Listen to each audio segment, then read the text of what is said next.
Deixe seu like e inscreva-se no canal.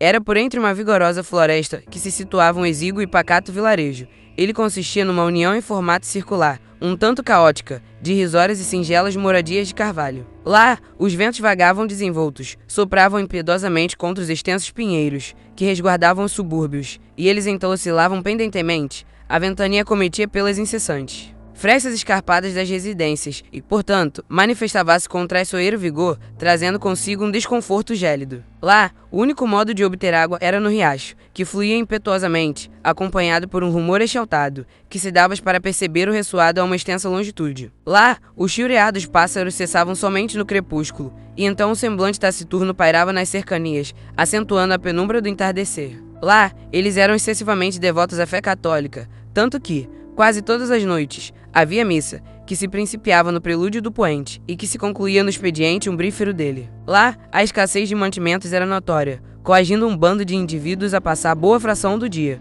que era habitualmente abrasador, a demanda de subsistência. Lá, sem embargo das adversidades, aqueles habitantes desfrutavam de uma existência moderadamente serena, mas que se viu remodelada quando, de súbito, tais sombras nefastas abateram-se sobre eles. Vá, Lucy! Busque água, disse Mary, e entregou 2 imensos baldes à sua filha. Está bem, mãe, respondeu Lucy. Tragam de cada vez, mamãe está muito exausta para ir até o riacho. Está bem, mãe, eu irei. Mary e Clarence eram os pais de Lucy, uma jovem de aparência esbelta, caracterizada por sua amabilidade e um sorriso encantador. E foi num dia idílico, de céu límpido e ensolarado, que Lucy encaminhou-se ao riacho, que se mantinha um tanto afastado do vilarejo para reter água. No entanto, enigmaticamente, ela jamais mais retornou. Onde está Lucy? Perguntou Mary a Clarence. Espere, ela ainda não voltou.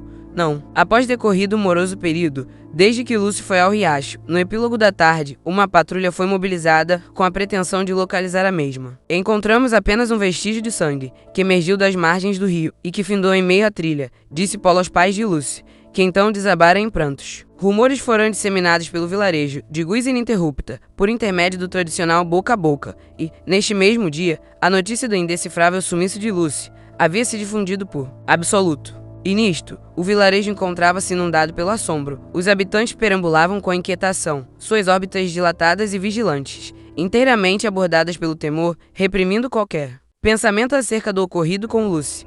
Alguns até relatam vislumbres fugazes de figuras escarlates entre a vegetação densa da floresta. Naquela noite, adormecer foi enfrentado com considerável provação, pois se encontravam agitados em suas camas, perturbados pela audição de sons inexplicáveis e desconcertantes, que deixavam o coração descompassado. No esclarecer subsequente, alguns dos residentes que permaneceram ocupados até o anoitecer não demonstraram estar presentes naquele dia, e os familiares relataram sua desaparição a Polo, mas, secretamente, por quê? Por enquanto, esta informação não poderia espalhar-se ao vilarejo todo, que nem foi o de Lucy.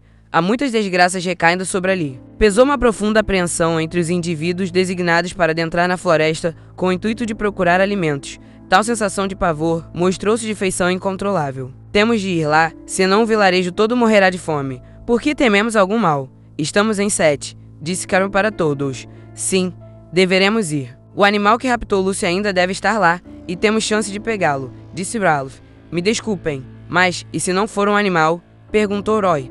Temos machados. E vamos logo, senão não teremos muito tempo à luz do dia, respondeu Carol, e eles dirigirão-se para a floresta. A noite havia caído. Na igreja, Padre Walter, asseverando-se de que o perverso rubro, que habita nas profundezas obscuras daquela vasta floresta, encontrou aquelas terras desguarnecidas, e que aquele vilarejo seria circunspecto de um morticínio, clamava a Deus, mesmo ciente de que em vão, nas vigílias daquela noite, quando soube que a expedição de Carol ainda não havia retornado. Ele fora o único que erudia sobre a seita rubra, que, naquelas circunstâncias, era invencível. Não é restritamente nenhuma ação viável a ser realizada.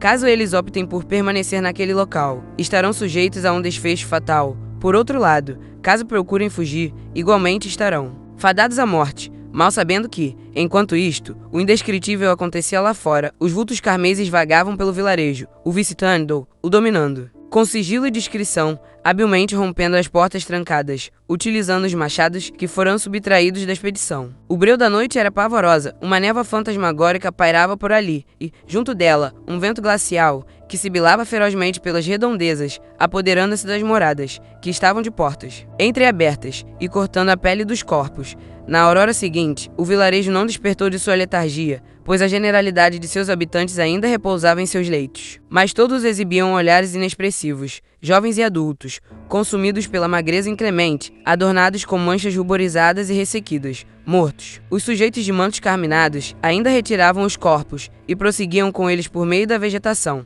em rumo ao desconhecido, para que o rito fosse executado, de preferência, o mais pressuroso possível. Logo após, o vilarejo foi incendiado e, com sacrifício sanguíneo, invocaram o tão temível, que agora se alimenta dos corpos secos.